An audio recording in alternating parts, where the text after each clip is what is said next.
E o mais triste em pregar o Evangelho nos dias de hoje é que hoje, quando eu prego o Evangelho, eu prego para que o Espírito de Deus ele possa trazer não só no coração das pessoas que estão perdidas no mundo natural, nas suas concupiscências, na falta de conhecimento da verdade, da justiça e do juízo, mas também prego para ver se o Espírito Santo consegue penetrar nos corações rebeldes, malignos, tenebrosos, perversos que estão dentro das igrejas, dentro das congregações, fingindo estar salvo quanto estão perdidos, achando-se servir a Deus enquanto estão servindo ao diabo dentro das congregações.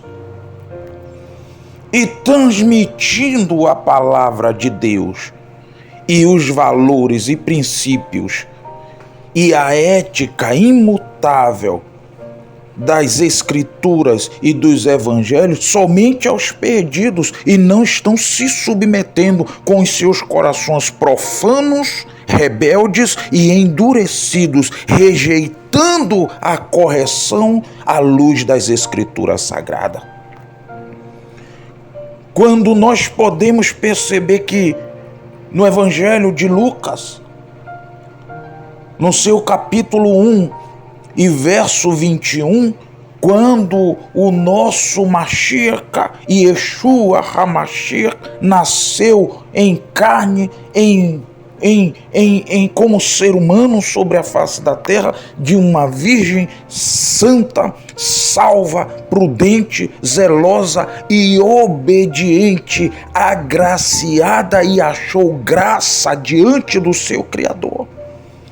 O Criador não achou graça em Maria, a mãe de Jesus, porque por causa da sua aparência, por causa da sua juventude, porque ela era israelita, não. Ele achou graça nela porque ela guardava os seus mandamentos e obedecia a sua palavra.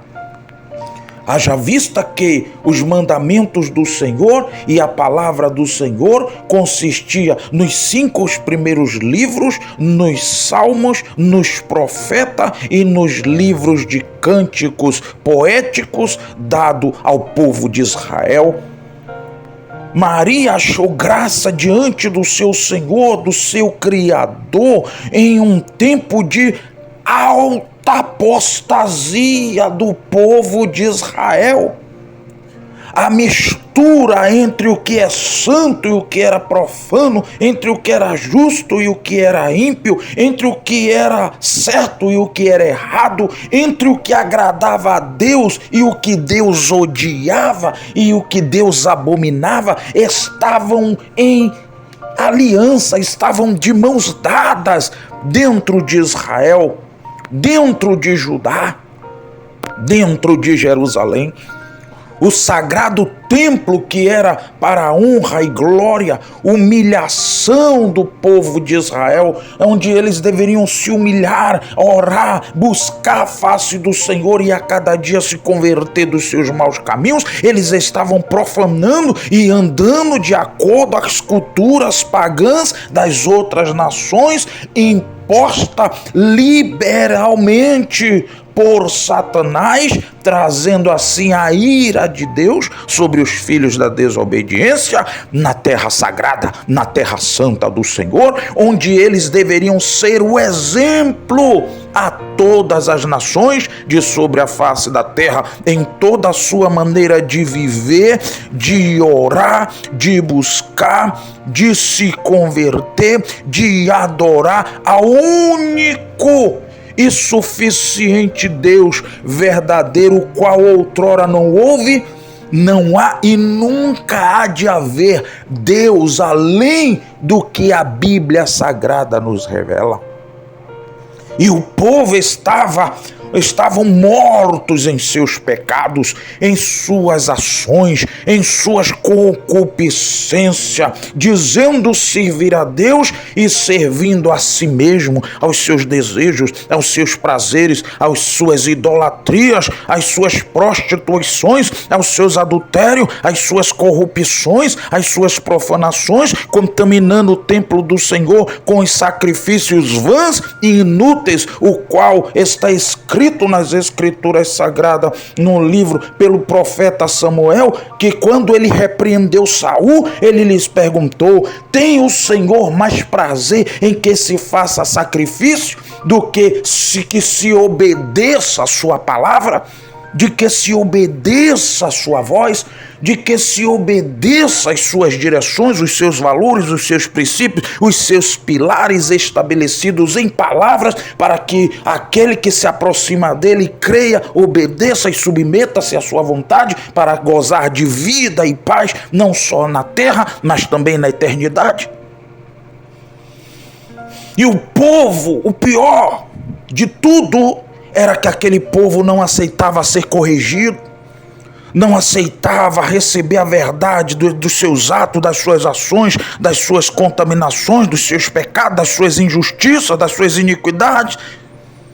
Porque todos que se levantavam contra os seus pecados, as suas ações, os seus erros, eles queriam prender, eles queriam matar, eles queriam aniquilar, porque os seus ouvidos mortos em seus pecados não aceitavam e não aceitam e não querem ouvir a correção, senão o engano de que eles estão bem com Deus, mortos em seus pecados, em suas iniquidades, em suas depravações, em suas idolatrias e auto-idolatria de si mesmo, transformando os seus corpos, seus templos vivos, que deveriam ser cheios do Espírito Santo, em sinagogas de Satanás, servindo ao diabo, dizendo agradar a Deus. É por isso que no livro do profeta Malaquias, no seu capítulo 3, verso 18, diz: e outra vez vereis.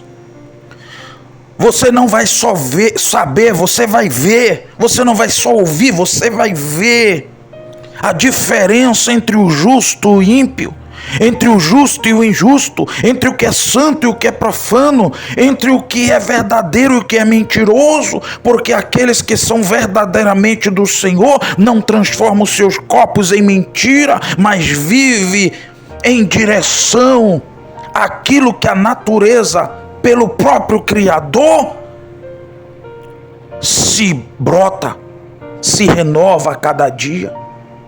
O curso da natureza é nascer, crescer, passar o período da juventude, da meia-idade e da velhice. E estão transformando a verdade de Deus em mentira.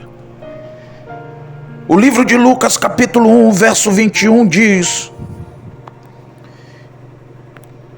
aleluia, glória a Deus. Louvado seja o nome do Senhor. Lucas 1, verso 13 está escrito: mas o anjo lhe disse: Zacarias, não temas, porque a tua oração foi ouvida. Isabel, tua mulher, te dará à luz um filho e chamarás o seu nome João. E terás prazer e alegria, e muitos se alegrarão no seu nascimento, porque será grande diante do Senhor. Porque será grande, não diante dos homens, não diante das autoridades, não diante dos reis, porque aqueles que vivem pecados em deleites, aqueles que vivem nas suas imoralidades sexuais, sociais, religiosas e espirituais, não vão achar um profeta que fala a verdade, que anda na verdade, que só tem na boca e nos seus pensamentos, no seu coração, cheio do Espírito Santo da verdade, que encaminha para a verdade, pela verdade, na verdade, um homem assim maravilhoso. Não. e terás prazer e alegria no seu nascimento, e muitos se alegrarão, aqueles que iriam ver que verdadeiramente ele era um vaso cheio do Espírito Santo e que estava trazendo e que traria arrependimento e encaminharia homens e mulheres arrependidos à salvação, que é o Mashiach, o Messias, o Yeshua Nazareno, dado por Deus para que todo aquele que nele crê não pereça, mas tenha a vida eterna. Versículo 15: porque será grande diante do Senhor, e não beberá vinho nem bebida forte, e será cheio do Espírito Santo já desde o ventre de sua mãe. E qual era a sua missão? Ser cheio do Espírito Santo, então guardar a santidade divina, guardar a palavra divina dentro de si, no poder do Espírito Santo, na verdade do Espírito Santo, na unção do Espírito Santo, para converter muitos dos filhos de Israel. Não diz todos os filhos de Israel, muitos. Por quê? Porque está escrito que muitos serão chamados e poucos escolhidos. Por que muitos serão chamados e poucos serão escolhidos? Porque a grande multidão segue para a perdição, e perdição eterna da sua própria alma. A maioria ouve, mas não aceita. A maioria querem, mas a vontade do erro, da carne, da injustiça prevalece. E as pessoas preferem agradar a carne por um pouco de tempo e perder a vida eterna do que subjugar sua carne, a vontade do Espírito Santo, para a vida eterna, para que salte para a vida eterna, para que viva para a vida eterna, para que mesmo vivos estejam mortos para o mundo, mas vivos para Deus, mortos para o pecado, mas vivos para Deus. E como é que consegue? Sendo cheio do Espírito Santo, porque o Espírito Santo aniquila a vontade do mundo dentro de si, deixando os seus corpos e transformando os seus corpos, que são casas espirituais, em templos do Espírito Santo. E esse Espírito Santo lhe dá a força, o desejo e a vontade divina dentro do seu corpo humano, físico e mortal. E converterá, desviará muito dos filhos de Israel ao Senhor teu Deus. Por quê? Porque era exatamente no tempo do Messias, onde começou o primeiro século da era messiânica, da era salvadora, divina, de Deus, ao seu povo, aos seus escolhidos, aos filhos da promessa, segundo a promessa feita a Abraão pela fé, onde Abraão seria pai das multidões que se submeteriam a viver uma vida pela fé e não uma vida incrédula, uma vida espiritual santa, justa, reta e íntegra diante do seu Criador, e não uma vida profana, injusta, mentirosa, e ainda para depois da alegria e dos prazeres terrenos e carnais, viverem a eternidade no lago do fogo, onde o seu bicho nunca morre e o seu fogo nunca se apaga. Vivendo em tormentos eternos, vivendo uma vida eterna, porque não negou a si mesmo para viver para Deus.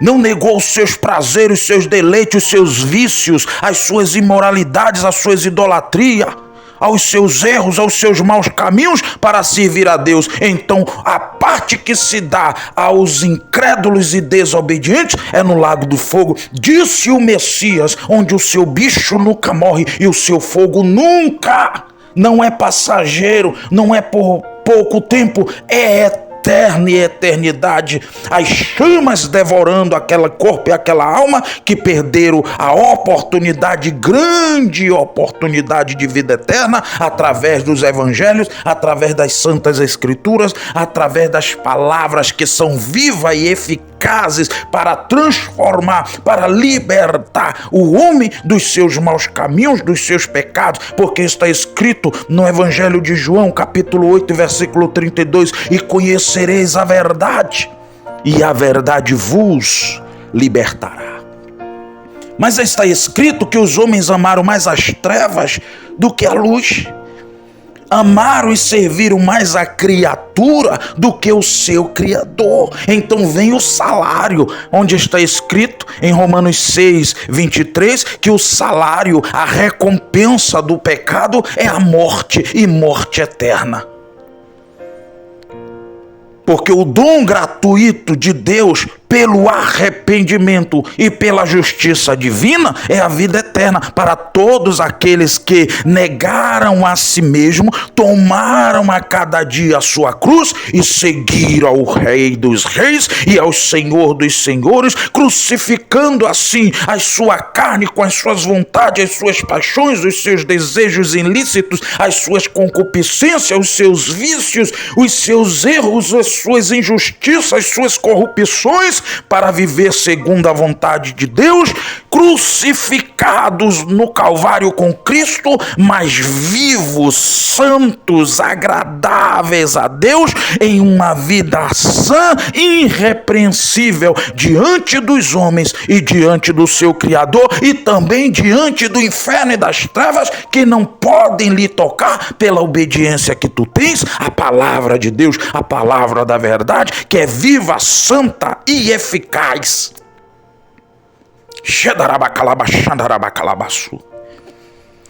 E converterá, quer dizer, desviará muito dos filhos de Israel do que?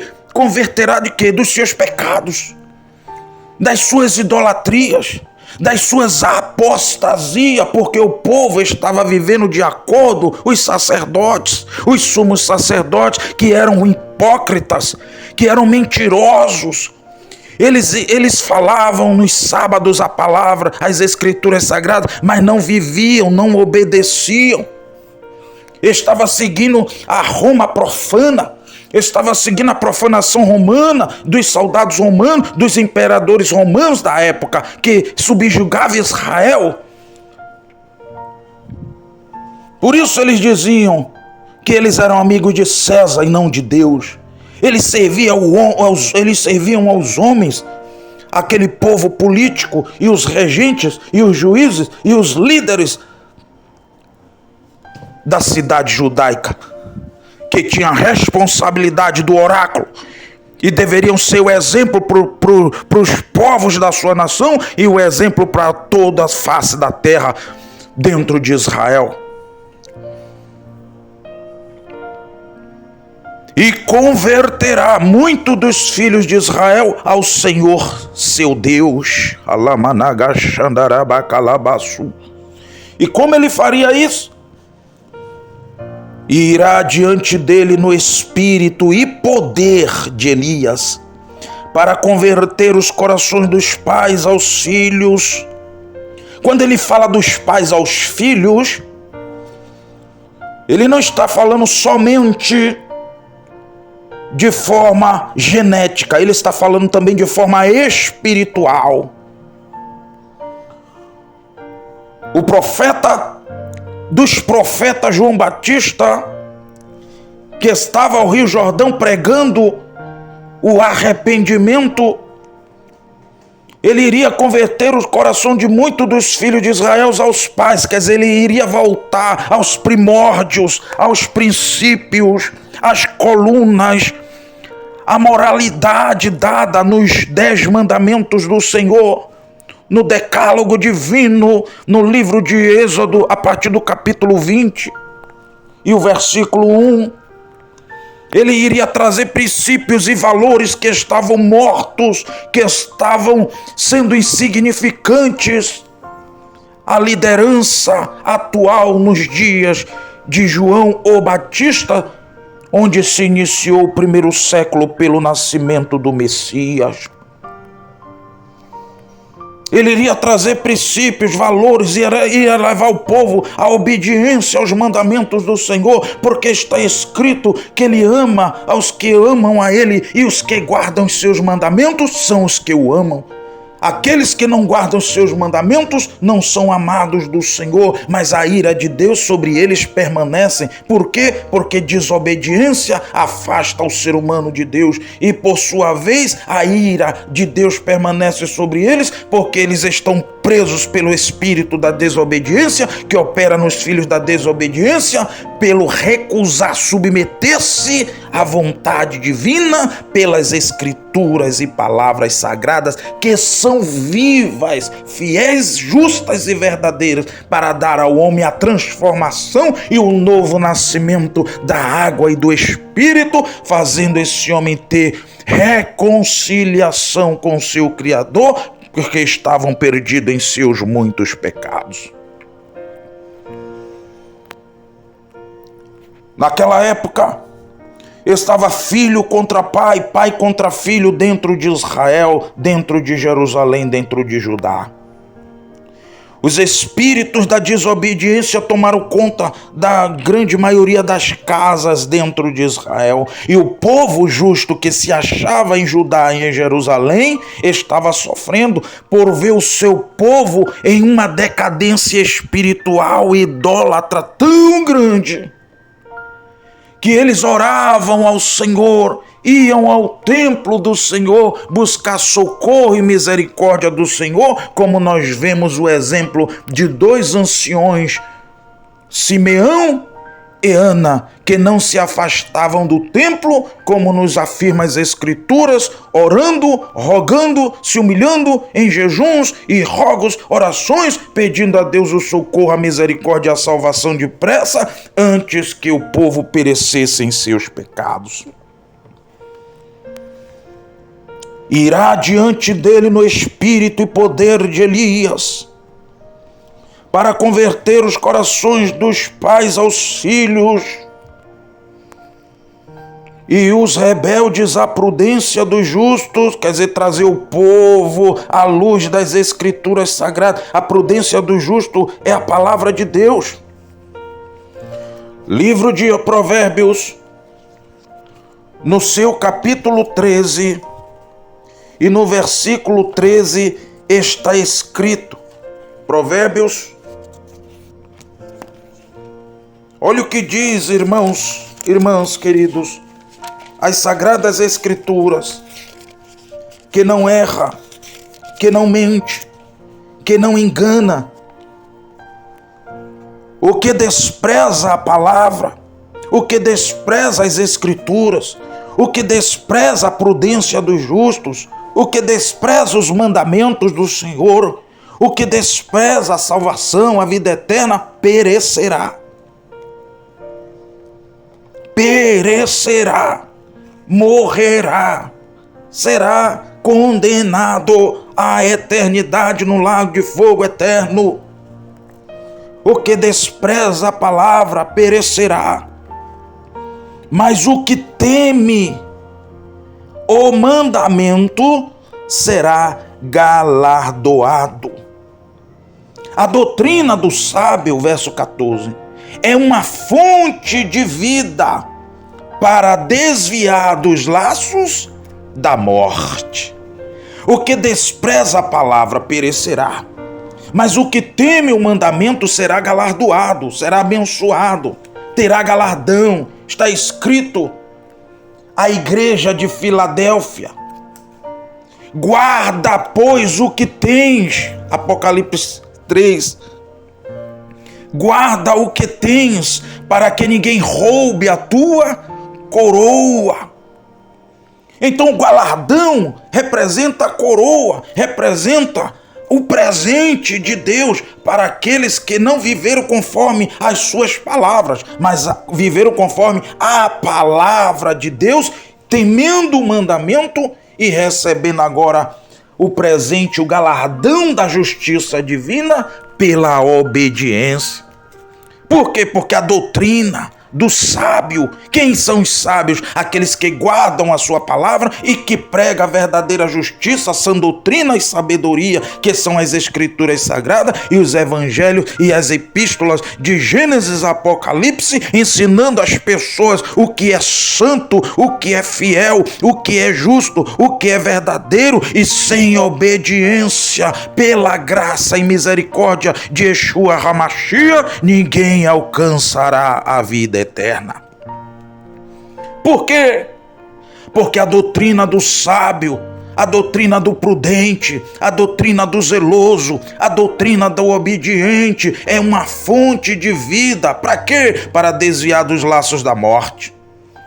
E quais são os laços da morte? O pecado, a concupiscência da carne, a concupiscência dos olhos e a soberba da vida. E que são os laços da morte? A idolatria, o tomar o nome de Deus em vão, o não guardar o santo dia do Senhor, que é o santo Shabat, o santo sábado do Senhor, e guardar o dia profano, profanado pelos filhos da desobediência.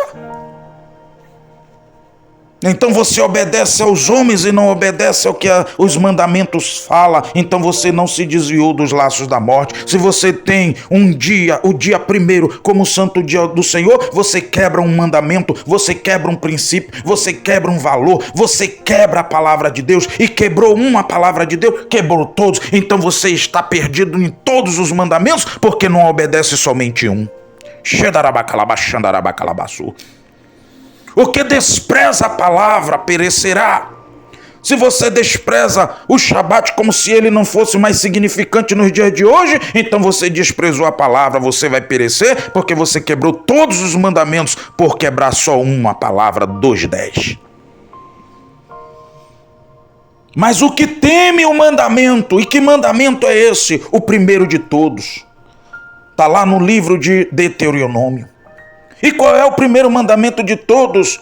Ouve, pois, ó Israel, ó salvo, ó santo, ó justo, que serve a Deus. O Senhor teu Deus é único Senhor.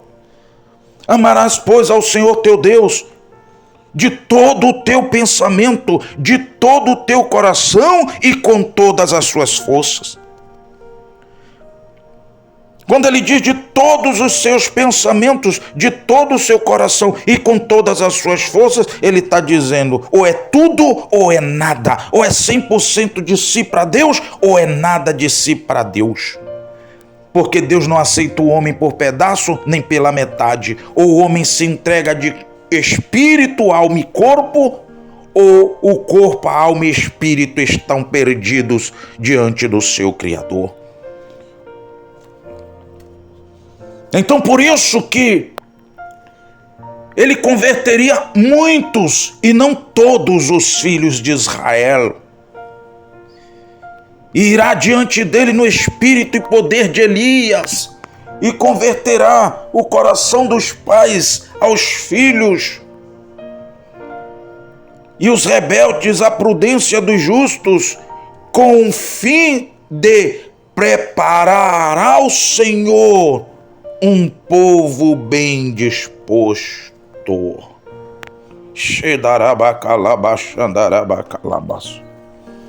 O que você tem preparado na sua vida? Para quem será? De tudo que se tem ouvido em Eclesiastes está escrito, livro de Eclesiastes, no seu capítulo 12, louvado seja o nome do Senhor. E no versículo 13 está escrito, de tudo o que se tem ouvido, o fim é, teme a Deus, e guarda os seus mandamentos, porque isto é o dever de todo o homem.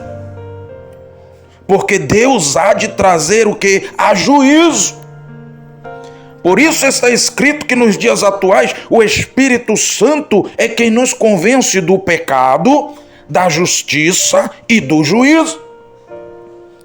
do pecado porque não querem se arrepender e se converter dos seus maus caminhos, da justiça porque rejeitam tão grande salvação enviada por Deus na pessoa divina de nosso Senhor Yeshua HaMashiach, o Cristo, e do juízo porque preferem ir para as profundezas do inferno condenado do que refriar sua carne em seus pecados, em seus maus caminhos por um pouco de tempo e saltar para a vida eterna na unção do Espírito Santo. Porque Deus há de trazer juízo. Toda obra, até tudo que está encoberto, quer seja bom, quer seja mal. Então a escolha é de cada pessoa, porque Deus enviou o seu Filho. Está escrito no Evangelho de João, capítulo 3 e verso 16. Porque Deus enviou ao mundo, porque Deus amou o mundo, de tal maneira que deu o seu Filho unigênito para que todo aquele que nele crê não pereça, mas tenha a vida eterna. Porque Deus enviou o seu Filho ao mundo não para que condenasse o mundo, mas para que o mundo fosse salvo por ele.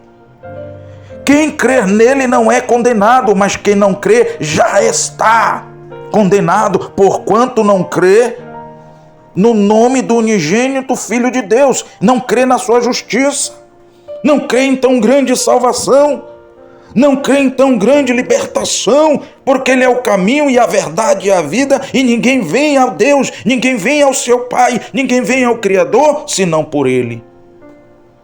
É tempo de arrependimento.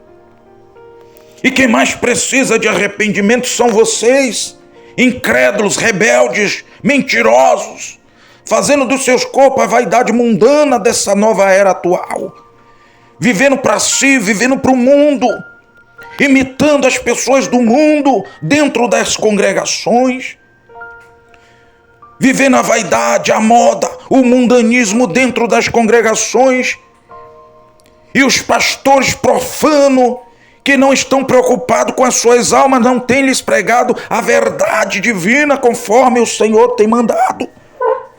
E você está perecendo, você está morto dentro das congregações, dizendo estar vivo servindo a Deus. Arrependa-te nesta hora, porque o juízo está se aproximando, o dia de dar conta e de se comparecer diante do tribunal do seu Criador está chegando. Porque está escrito, todos haveremos de comparecer ante ao tribunal do Messias, de Yeshua, de Cristo. E o que você tem preparado? O que você tem feito da sua vida, do seu corpo diante do seu Criador, dentro das igrejas, dentro das congregações, para quem será?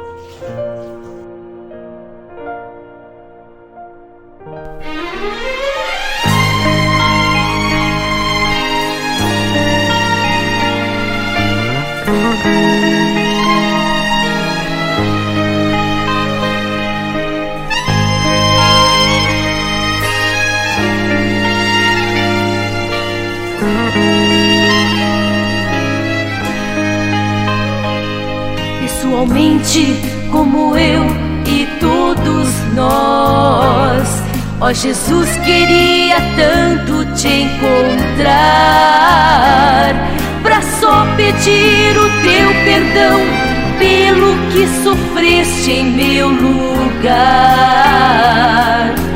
Como dói em mim, Senhor, imaginar tuas mãos pregadas, também a fronte sangrada pelos espinhos, quanta dor. Tocaria tuas cicatrizes, lágrimas de amor derramaria, e depois de pedir perdão, uma a uma eu beijaria.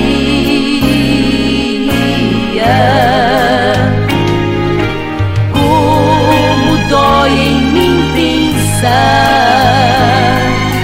no teu lado transpassado, os teus pés também furados quase posso ouvir o martelar. Tua sede insaciada, tua alma angustiada, gotas de sangue derramar e ainda perdoar. Tocaria tuas cicatrizes, lágrimas de amor derramaria, e depois de pedir perdão, uma a uma eu beijaria.